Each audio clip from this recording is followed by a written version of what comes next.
Bismillah wa salatu wa salamu ala rasulillah wa ala alihi wa ashabihi ajma'in.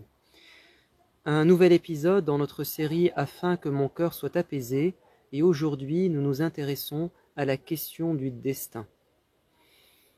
Est-ce que nous pouvons modifier notre destin?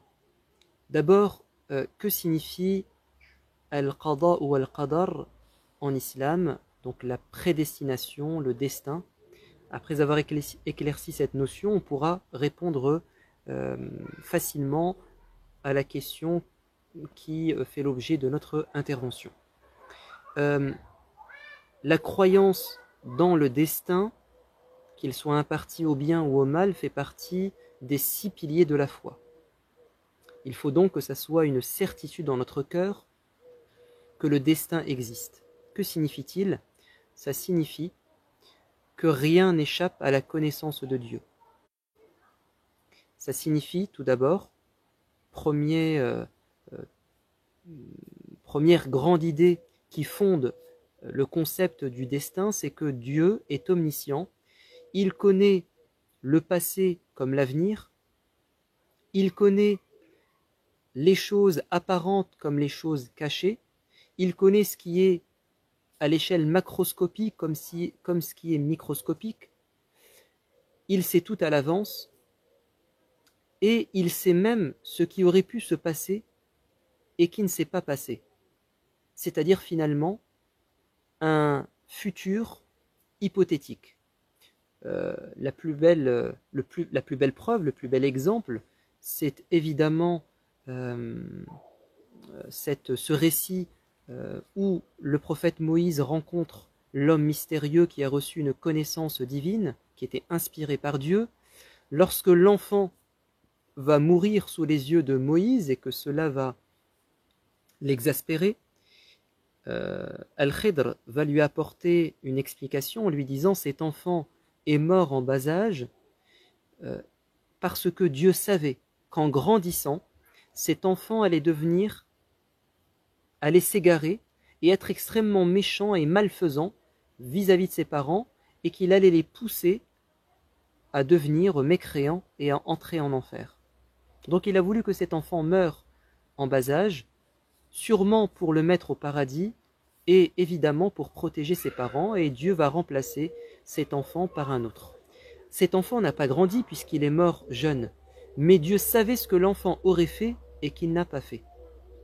De même, lorsque les mécréants vont se présenter devant Dieu et qu'ils vont reconnaître avoir rejeté la vérité en connaissance de cause et avoir eu une vie mauvaise, ils diront au Seigneur: redonne-nous une chance, mets-nous sur terre et nous te promettons que nous serons soumis à toi et que nous allons nous appliquer à faire le bien. Et Dieu va dire: وَلَوْ رُدُّوا لَعَادُوا لِمَا نُهُوا عَنْهُ وَإِنَّهُمْ لَكَاذِبُونَ.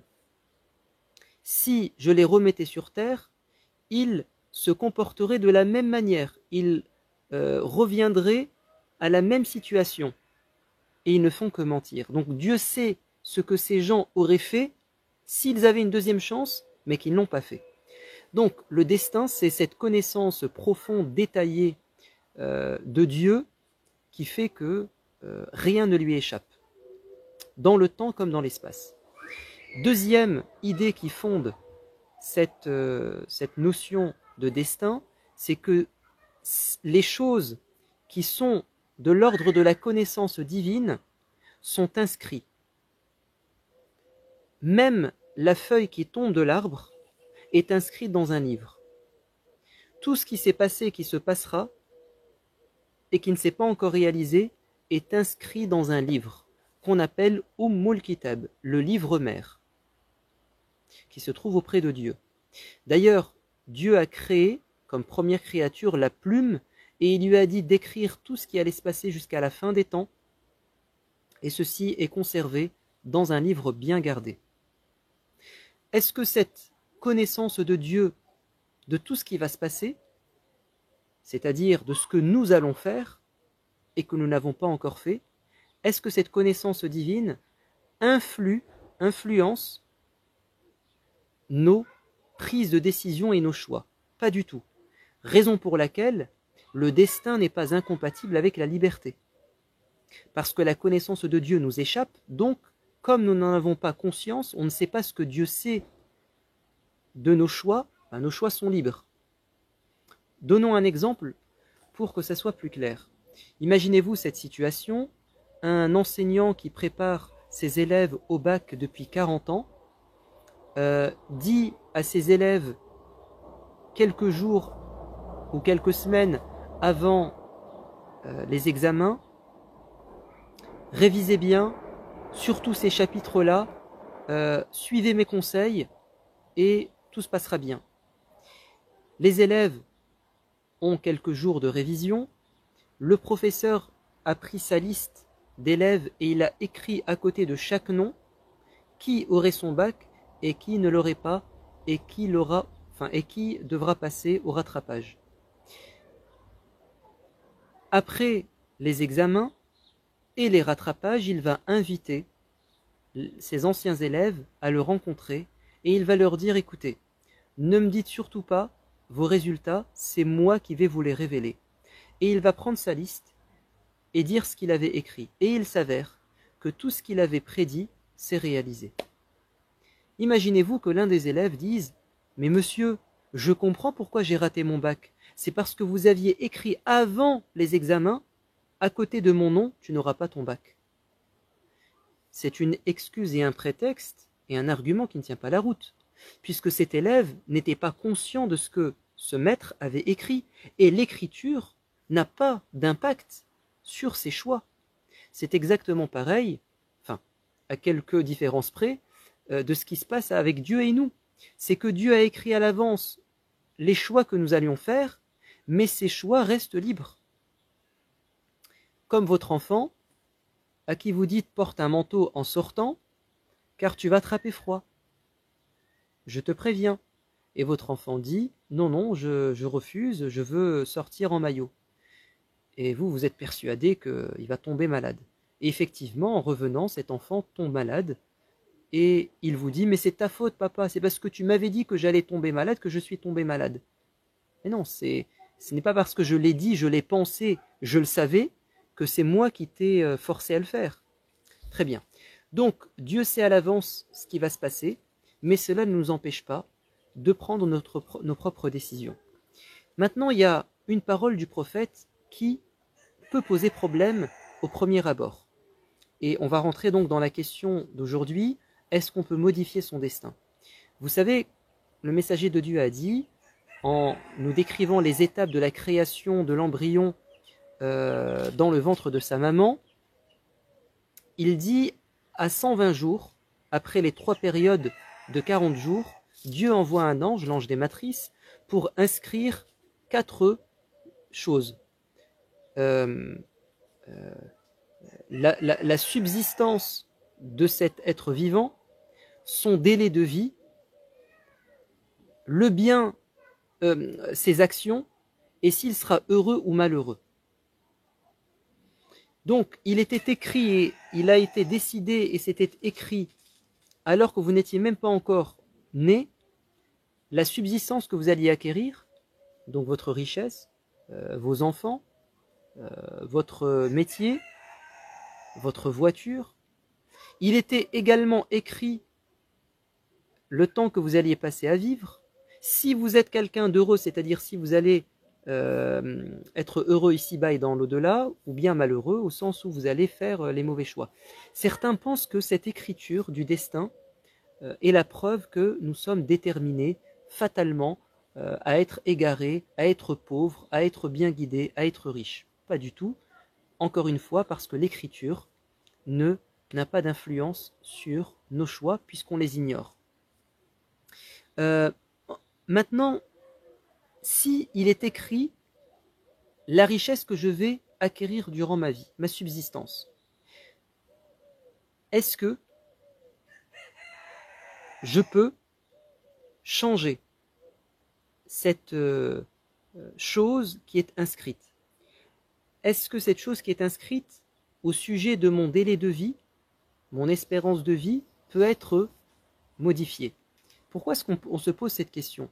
Parce que le messager de Dieu a dit celui qui aimerait que sa vie soit prolongée et sa subsistance être élargie, qu'il fasse du bien à ses proches. Donc, on a l'impression, en lisant le premier hadith, que c'est quelque chose qui est fixé, qui est immuable, inchangeable, et à travers ce deuxième hadith, on comprend qu'il y a possibilité de faire changer son destin. Oui, c'est possible, et il n'y a pas de contradiction, parce qu'il y a deux types de destin.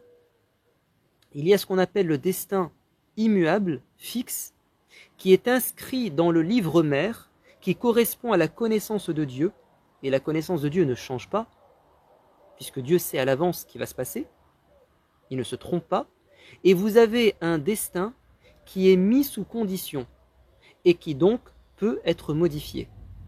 Mais ce destin mis sous condition, en se modifiant, il ne fait que se conformer à ce que Dieu savait à l'avance. Prenons un exemple. L'ange a écrit que nous vivrions 50 ans. Et il y a une condition qui est mise, ou une réserve.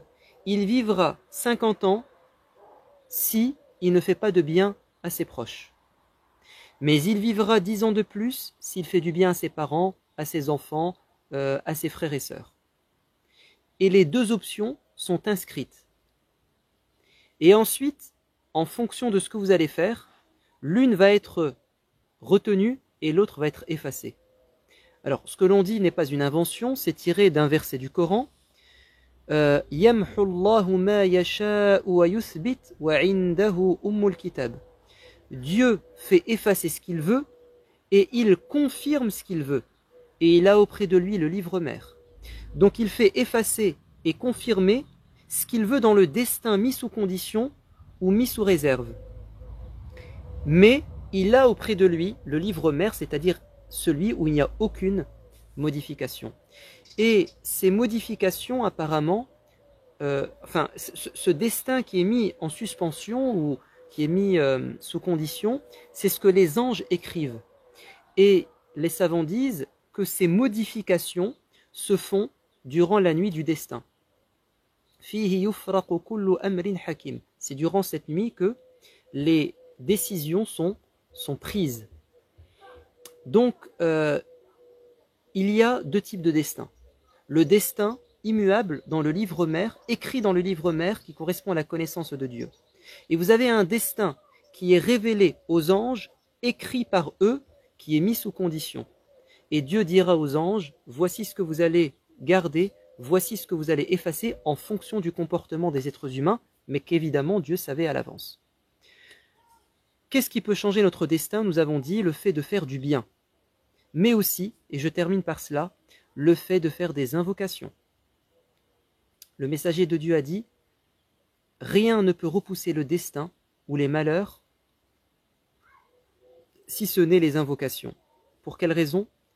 Le messager de Dieu a dit, quand vous demandez quelque chose à Dieu, évidemment en ayant rempli les conditions de l'exaucement des invocations, votre invocation monte au ciel, et Dieu peut l'exaucer de trois manières différentes. Soit il vous donne ce que vous avez demandé, je veux me marier, et puis vous vous mariez au moment où vous l'avez demandé avec la personne que vous vouliez, ou bien Dieu ne vous donne pas ce que vous avez demandé ici-bas, mais dans l'au-delà, donc une récompense, un substitut, quelque chose d'autre, soit votre invocation monte au ciel et un malheur devait vous tomber dessus. Et cette invocation va repousser le malheur. Donc l'invocation repousse le destin, modifie le destin, mais attention, le destin qui est passible et susceptible d'être modifié. C'est le cas par exemple des invocations qu'on appelle les adhkar, que l'on dit matin et soir. Il est rapporté de manière authentique qu'un homme a été piqué par un scorpion. Le prophète a dit, je sais une invocation, s'il l'avait dite, il n'aurait pas été piqué.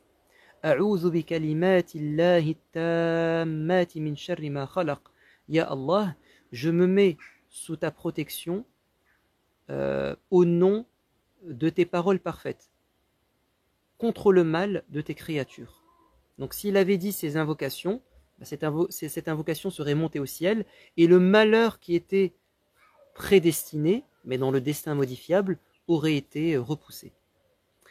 Donc oui, le destin peut être modifié en faisant du bien, en faisant des invocations, que Dieu nous permette d'être convaincus de ce pilier de la foi qu'est le destin, et qui nous permette d'accepter nos épreuves et de bien les gérer, et qui nous permettent de l'invoquer pour être protégés. Amin. Walhamdulillahi Rabbil Alamin. Wassalamu alaikum wa rahmatullah.